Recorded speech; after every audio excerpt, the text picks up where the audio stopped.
Paragsakan ti Ilocos Norte Electric Cooperative karon na ti acting General Manager Cipriano Perry Martinez the third kada ti na i-launch iti wala idilaing kalman iti wala dinamisan nga kalman iti mismo nga pagupod Ilocos Norte nang nangruna iti hydropower plant nga kukamot laing iti INEC dedicated iti electric vehicle charging nga kaunaan iti probinsya ti Ilocos Norte nga inagaman iti INEC.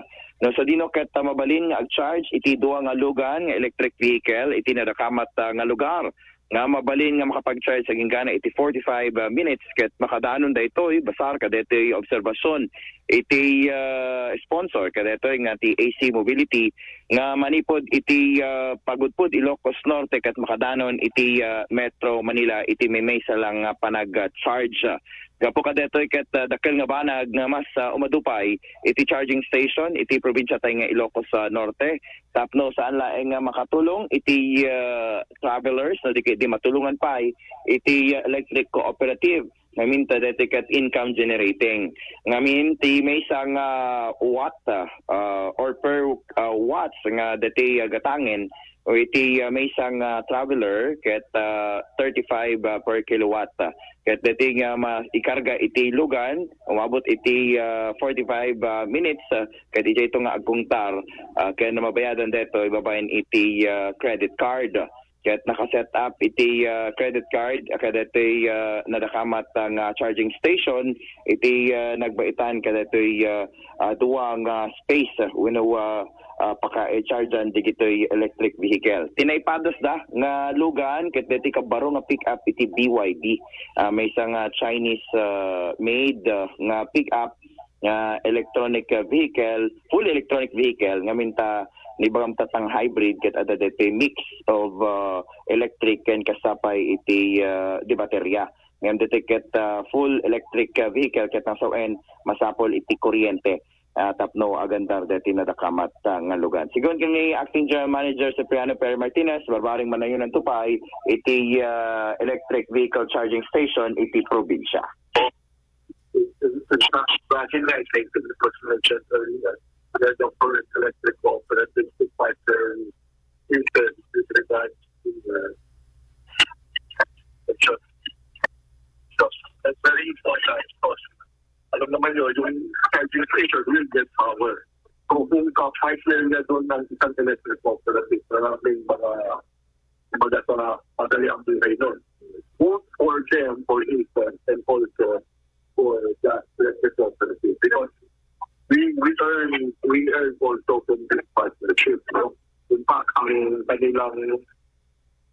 kanilang rate kung sa binabayad na kuryente sa atin is pegged at 11. Alam naman yun, dito sa Ilocos Norte, mababa ang rate natin ito. Doon pa lang, may net immediate, parang binigyan answer. But also, the partnership din, may share tayo doon sa ipabayad ng mga consumer nila pag nagtakarga. If I get mistaken, parang 15-20%. Ang init. Minsan, may magkano ng 35 pesos per watt. 35. So, 15% atin doon sa init. Tapos, yung pinagay sa kuryente. So, doble yung revenue stream investor. So, this is a good deal for us. Ang binigay lang naman natin, actually, don't produce natin yung operator lupa at saka yung transformers. Yung transformers na yan, maraming pwede gumamit naman yan. So we can all, the others here can also use that. And it is this the pioneer, saan pa yung nemo? Sa paglagyan sa wa? They are also in talks with yung ating transport house.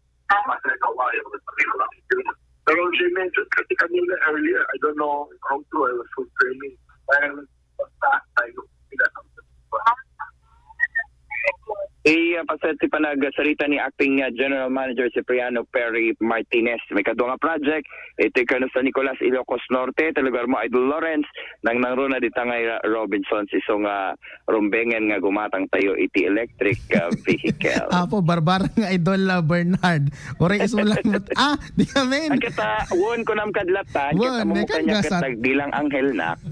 Apo, detan, Idol Bernard. Sapay lakuma. Wen. Kaya dito iti improvement nga makita tayo saan laing nga dito agkakadakkel nga malls nga tumatao dito yung probinsya tanga Ilocos Norte no di pa ag mapantayon iti agbaling nga smart city lawag ken dumapay nga lugar ken nakasapay digiti teknolohiya nga maabsorbar tayo tatakat pa napintas nito yung electric vehicle gapot environmental friendly detoy sa awan iti emission nga irwar na kahit nasa wen makatulong iti aglawlaw kat sa pala kumakat manayunan tupay iti electric vehicle charging station iti probinsya. Damag manipod iti Ilocos Norte Electric Cooperative para iti IFM News, Idol Bernard Fair, tatak RMN.